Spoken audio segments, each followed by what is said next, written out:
An all-time run and heater we're seeing from Mikko Rantanen of the Dallas Stars. Nuts. Another hat trick, 14 points his last 4 games. Like, this is unbelievable. Yeah, it is. And some of it is luck. I mean, come on, but there's a difference in being a prolific scorer, an elite level skill player as he is, and then combining that with size and physical intensity.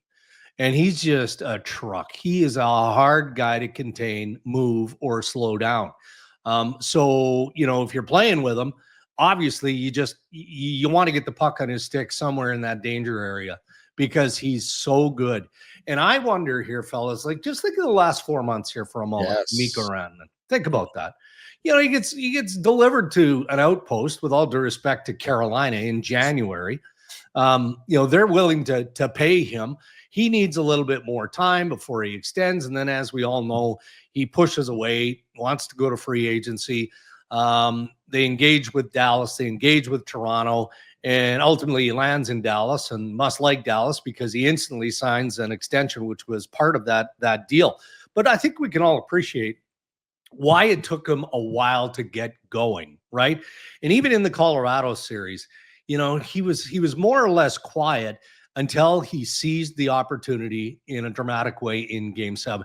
Now, Ferraro talked about this on the podcast earlier this week, but he wouldn't repeat what Mikko Rantanen said to the Colorado Avalanche bench as it became evident that game was going Dallas's way near the end.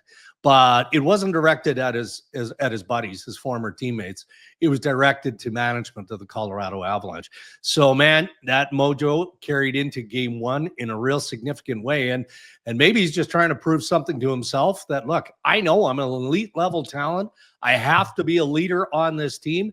And hockey is fun again. And I'm going to prove that it wasn't just about Nate McKinnon and some of the other pieces in Colorado that helped us win that Stanley Cup. I was a huge part of that, and I'm going to prove it here in Dallas. Yeah, if you include 4 nations, Dregs, it's 4 teams in 4 months and a ton of travel and a lot of different environments. Head's been spinning.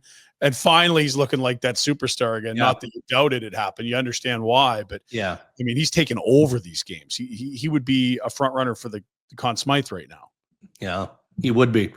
Hey, buddies, thanks for watching. We appreciate it. Also, if you could throw in a like and subscribe, it does help us out with what it is we are doing. And check out more at flamesnation.ca.